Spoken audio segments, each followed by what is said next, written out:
काफी अरसा हो गया है, कुछ नए कानून नहीं बदले हैं, तो आओ कानून ही बदल लेते हैं। आईसीसी ने टेस्ट क्रिकेट के अंदर, ओडीआई के अंदर और टी20 के अंदर नए कवानीन लागू करने का इरादा कर लिया है। सबसे पहले अगर टेस्ट की बात कर ली जाए तो उसमें 2 बॉल्स मुतारिफ करने का इरादा कर लिया है, एक पिंक और एक रेड बॉल के साथ आपको पता है कि टेस्ट क्रिकेट होती है, लेकिन अगर डे एंड नाइट हो तो पिंक बॉल को यूज किया जाता है। लेकिन अब अगर बारिश की सूरत में या वैसे बादल आ जाते हैं, मौसम खराब हो जाता है, तो ऐसी सूरत में लाइट्स को जलाकर पिंक बॉल के साथ वहीं से खेल को कंटिन्यू रखा जाए, खेल को बंद ना कर दिया जाए। यानी कि एक ये वाला कानून लागू होने जा रहा है। दूसरा ऐसा है कि भाई ओडीआई के अंदर जब ड्रिंक्स ब्रेक होती हैं तो प्लेयर्स को तो जाने की इजाजत होती है कि जो मुतबादल खिलाड़ी बैठे होते हैं, कि जो आपके मुतबादल बॉलर्स बैठे होते हैं, उनको तो इजाजत ग्राउंड में होती है, लेकिन कोचिस को नहीं होती है। तो इसलिए ओडीआई के अंदर ये वाला कानून भी लाया जा रहा है कि भाई कोच भी मैदान में जा सकते हैं और जाकर अपने खिलाड़ियों के साथ बातचीत कर सकते हैं ड्रिंक्स के दौरान। मतलब एक तरफ पानी पिलाया जा रहा होगा, दूसरी तरफ जो दिमाग को ठंडा करने की चीज के लिए भाई कोच साथ होगा।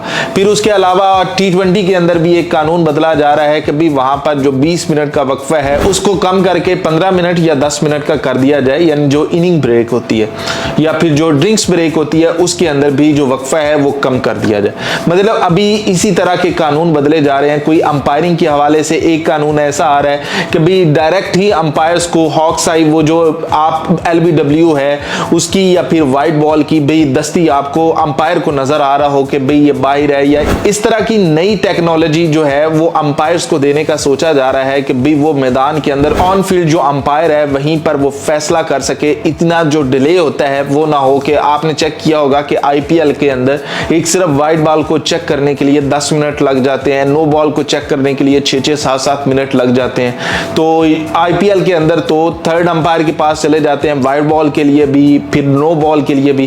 तो ओडीआई के अंदर या फिर टी20 के लिए या आईसीसी के जो इवेंट्स होते हैं वहां पर भी अगर ये होना शुरू हो गया तो फिर तो हर बॉल के ऊपर जो प्लेयर है वो मांग करेगा कि भाई हमें थर्ड अंपायर के पास जाना है, ये वाले जो ऑन फील्ड अंपायर है। तो इसलिए ये जो ऑन फील्ड अंपायर हैं उनको ही टेक्नोलॉजी थमा दी जाएगी, उनकी आंखों के ऊपर कुछ इस तरह के शायद ग्लासेस वगैरह कुछ ऐसी कोई चीज लगा दी जाएगी कि उनको अंदाजा हो जाएगा ये जो बॉल है ये वाइड है या फिर नो बॉल है या फिर ये सीधी विकेटों के अंदर जा रही है या नहीं।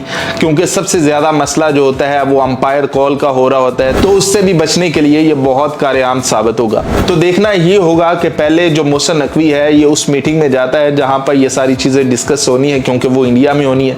इन्विटेशन तो भेजा हुआ है, तो अब पाकिस्तान ने उसके ऊपर अपना बताना है कि ये इन्होंने जाना है या नहीं। लेकिन अगर नहीं भी जाते फैसले तो ये फिर भी होने हैं, आईसीसी के रूल्स जो हैं ये फिर भी लगने हैं, लागू होने ही हैं। तो अब देखते हैं कि पाकिस्तान इसके ऊपर क्या करता है या फिर आईसीसी के और कौन से नए रूल्स आते हैं। लेकिन अभी तक जो तफसीलात आई हैं वो यही हैं जो आपके सामने रखी हैं।